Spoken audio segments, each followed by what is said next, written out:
Hello, नमस्ते दोस्तों। क्या हाल है? 2-3 दिनों से मैं भी बाकी किसी टूर पे या किसी काम में बिज़ी रहा। तो आज का मैं एक बहुत चर्चित और बहुत कंट्रोवर्शियल टॉपिक लेके आपके सामने आया हूँ। टॉपिक का नाम है आचार्य प्रशांत गीता के नाम पर गलत शिक्षा दे रहे हैं। एक एक साइड के लोगों का ये कहना है। जो जो अपने आप को तथाकथित धार्मिक मानते हैं, वो कहते हैं कि धर्म का नाम लेकर, गीता का नाम लेकर गलत इंटरप्रिटेशन दे रहे हैं। एक रैशनल थिंकिंग और जो बुद्धिवादी लोग हैं, वो कहते हैं आचार्य प्रशांत भी गलत इंटरप्रिटेशन कर रहे हैं। वो ना तो किसी धार्मिक शास्त्र में है, जो वो कहते हैं, वो बिल्कुल भी सनातन हिंदू ग्रंथ से बिल्कुल मेल नहीं खाता है। तो मैं शॉर्टकट में सरल भाषा में आप लोगों से बताना चाहूँगा कि इनको ऐसा क्यों लग रहा है कि आचार्य प्रशांत जो है वो गलत इंटरप्रिटेशन दे रहे होंगे।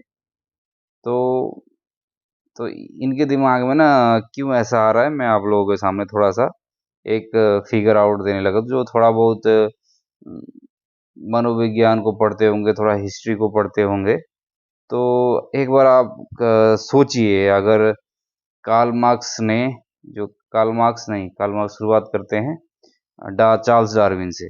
अगर चार्ल्स डार्विन ने वेदांत पढ़ा होता, तो शायद जो चार्ल्स डार्विन ने जो natural selection survival of the fittest की जो बात करी, वो शायद वैसा इंटरप्रिटेशन नहीं देते जैसा चार्ल्स डार्विन ने दिया। अगर चलो छोड़ो वेदांत को, कुछ लोग कहेंगे नहीं वेदांत को हर जगह बड़ा रखता है, तो मैं वेदांत को छोड़ देता हूँ। मैं कहता हूँ अगर पहले सिगमंड फ्राइड होते और जो बक्सन है, अगर वो पहले होते, अ, अगर जो सिगमंड फ्राइड ने जो लिबिडो की बात करी, जो natural selection and life instinct की बात करी, अगर वो बात पहले कार्ल मार्क्स ने पढ़ी होती, कार्ल मार्क्स फिर वैसा वो क्लासलेस सोसाइटी की बात नहीं करते, वो साइंटिफिक सोशलिज्म की फिर बात नहीं करते। अगर साइंटिफिक सोशलिज्म और सिगमंड फ्राइड अगर का जो इंटरप्रिटेशन अगर डार्विन होते, तो डार्विन भी वो इंटरप्रिटेशन नहीं देते जो उन्होंने दिया, जो natural selection survival of the fittest की बात कर रहे थे।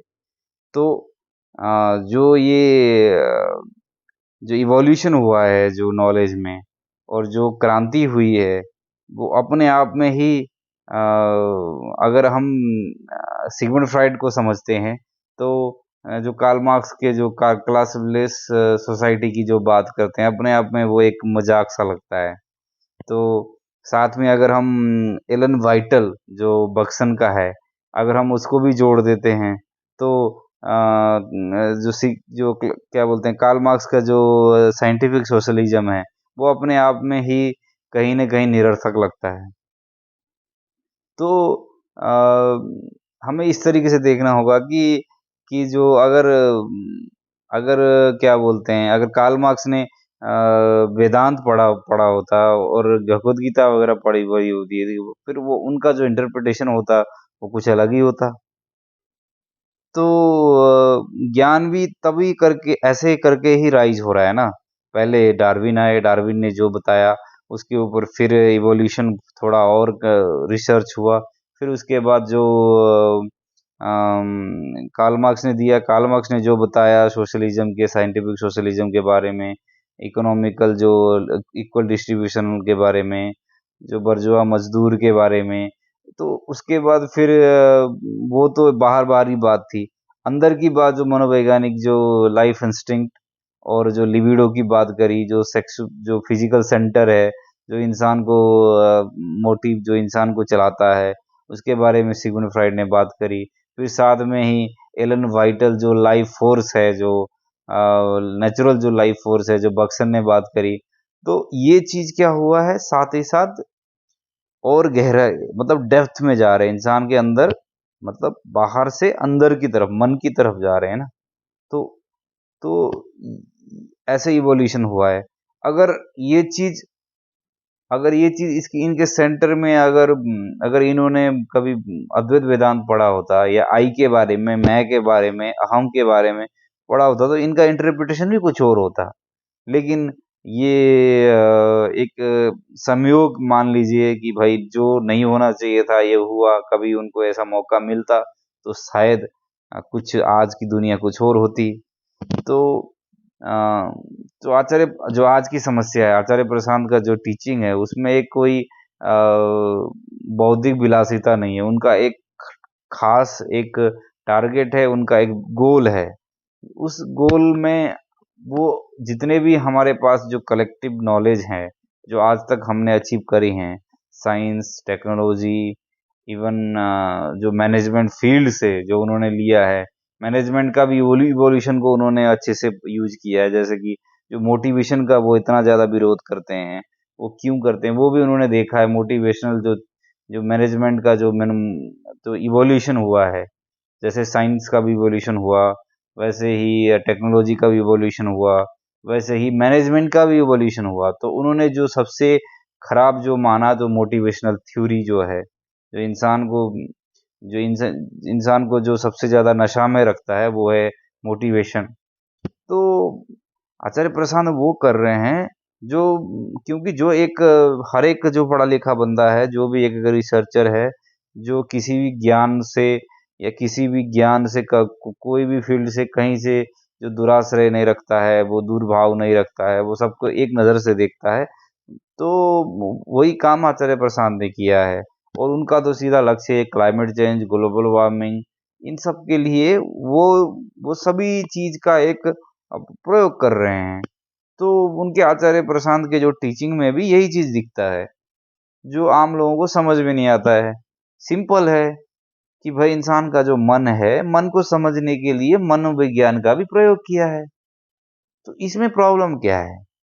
ऐसा तो नहीं है कि भाई मनोविज्ञान में जो रिसर्च हुए हैं, जो टर्मिनोलॉजी यूज हुआ है, उसका हम प्रयोग नहीं कर सकते, एग्जिस्टेंशियलिज्म को हम यूज नहीं कर सकते भगवत गीता में, ऐसा तो नहीं है। अब ये भी वो उन लोगों ने उन लोग वही कह रहे होंगे जिन्होंने भगवत गीता कभी पढ़े ही नहीं होगी ढंग से। अब देखोगे तो भगवत गीता एक इंटरप्रिटेशन नहीं है। अगर आप शंकराचार्य का जो उन्होंने प्रतिपादन किया था जो भगवत गीता का, उनका पुरजोर विरोध किया है रामानुजाचार्य ने। क्यों?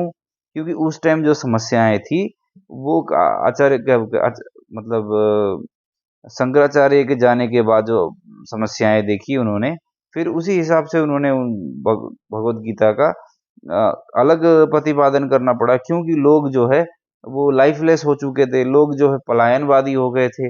लोगों ने सोचा कि भाई ब्रह्म सत्य जगत मिथ्या का जो गलत इंटरप्रिटेशन आम लोगों ने किया, क्योंकि आम लोग तो किताबें पढ़ते नहीं है, तो उन्होंने बताया दुनिया तो झूठ है, क्या करना है, कुछ नहीं करना है, भगवान की शरण में जाना है, सब कुछ तो झूठ है। जब कुछ है ही नहीं तो क्यों करना है? तो उनको फिर एक-एक चीज़ जो शंकराचार्य ने कहा था, उस चीज़ को जोड़-जोड़ के, नहीं संसार झूठ नहीं है, संसार तो वही है, जो संसार तो परमात्मा का अंश है करके लोगों को समझाना पड़ा। पहले ये देखा जाता है अध्यात्म में और वेदांत में कि भाई समस्या क्या है? पहले समस्या को देखा जाता है, फिर समस्या को देखने के बाद आगे कौन है, किसके लिए? पहला ये क्वेश्चन ही यही होता है, कौन है? समस्या क्या है? समस्या का कारण क्या है? समस्या का कारण है तो उसका निदान भी है, निदान है तो किसके लिए? पहला क्वेश्चन ये जाता है फर्स्ट। तो अलग-अलग लोग होंगे, अगर अर्जुन होंगे तो उनके लिए अलग इंटरप्रिटेशन रहेगा, अलग उनके लिए समझाना पड़ेगा। तो जनक रहेंगे तो जनक को भी अलग हिसाब से समझाना पड़ेगा। तो हर एक व्यक्ति के लिए हर एक तरीके से तो भगवत गीता का बताया जाता है। एक लोगों के लिए जो अष्टावक्र गीता है वो जनक के लेवल के लिए है, और जो अर्जुन के लेवल के जो बंदे हैं उनके लिए भगवत गीता है। तो भगवत गीता भी ऐसे नहीं कि कोई फिक्स है, कोई सबके लिए एक समान है। बच्चों के लिए अलग से भगवत गीता है और थोड़े बुद्धिवादी के लिए अलग से भगवत गीता है। तो जो कलेक्टिव आज का समय का जो समस्या है, जो उनका एक जो अल्टीमेट गोल है, वो तो है ग्लोबल वार्मिंग, जो मानव ह्यूमन रेस ही अब एक्सटिंक्ट कर सकता है, अब वही विलुप्त हो सकता है। तो उनको बचाना है, धरती को बचाना है, उनका तो यही है ना। कि मानव इंसान इतना परेशान है, तो इ इ इतना मतलब क्या बोलते हैं, ग्लोबल वार्मिंग, क्लाइमेट चेंज, ये उनके गोल हैं। Bhagavad Gita just not merely, उनको बस ये शास्त्रार्थ करना है, उनके पास समय नहीं है तो वो अ, उनके पास वो ऐसे ही लोगों के बीच में बात कर रहे हैं। उनका एक अल्टीमेट गोल है, उसको अचीव करने के लिए वो भगवत गीता के थ्रू, एजुकेशन के थ्रू लोगों के साथ में जुड़ रहे हैं और उनको बता रहे हैं कि जो अंदर है, हमारे अंदर जो समस्याएँ हैं, वही समस्याएँ बाहर हैं। क्योंकि जो उन्होंने वो सब सारे टर्मिनोलॉजी, वो सारे खोज का भी उन्होंने रिसोर्सेज का भी यूज किया है, जो ऑलरेडी मनोवैज्ञानिक फील्ड में जो बड़े-बड़े, मैंने जिनका नाम लिया अभी, जो Charles Darwin, Sigmund Freud, Alan वाइटल और बहुत सारे एग्जिस्टेंशियलिस्ट हैं, उनसे भी उन्होंने, ऐसा मतलब ये नहीं कि उनका कॉपी किया है, लेकिन जो मानव विकास ने आज तक जो ज्ञान का विकास हुआ है, तो उसका भी तो वो प्रयोग करेंगे ना। ऐसा नहीं कि जब आप कैमरा यूज कर रहे हो, पेन यूज कर रहे हो, सारे तो रिसोर्सेज है ना। अगर आप पेन यूज कर सकते हो, मोबाइल यूज कर सकते हो, लैपटॉप यूज कर सकते हो, तो आप क्या ज्ञान यूज नहीं कर सकते?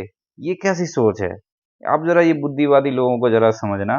अगर आप कहते हो कि नहीं, मोबाइल तो यूज करूंगा, लेकिन मैं लेकिन ज्ञान जो है मैं 1800 के 18वीं शताब्दी का ही दूंगा, तो ये ऐसा नहीं चलेगा ना। धर्म का अर्थ पुरातनवादी नहीं होता। धर्म का अर्थ होता है जो भी हमारे पास ज्ञान आज तक जो विकास हुआ है, उस इवोल्यूशन के थ्रू लोगों के मन की जो समस्याएं हैं, जो भी धरती की समस्याएं हैं, जो अस्तित्वगत समस्याएं हैं, उसका हल ढूंढा जाए और मानव जाति को और ज्यादा ऊंचाई दे दे पाए।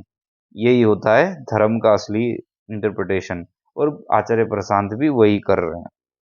और अगर आप लोगों को लगता है जो मैं कह रहा हूँ वो गलत है, तो आप अपना नीचे कमेंट में आप कमेंट करें।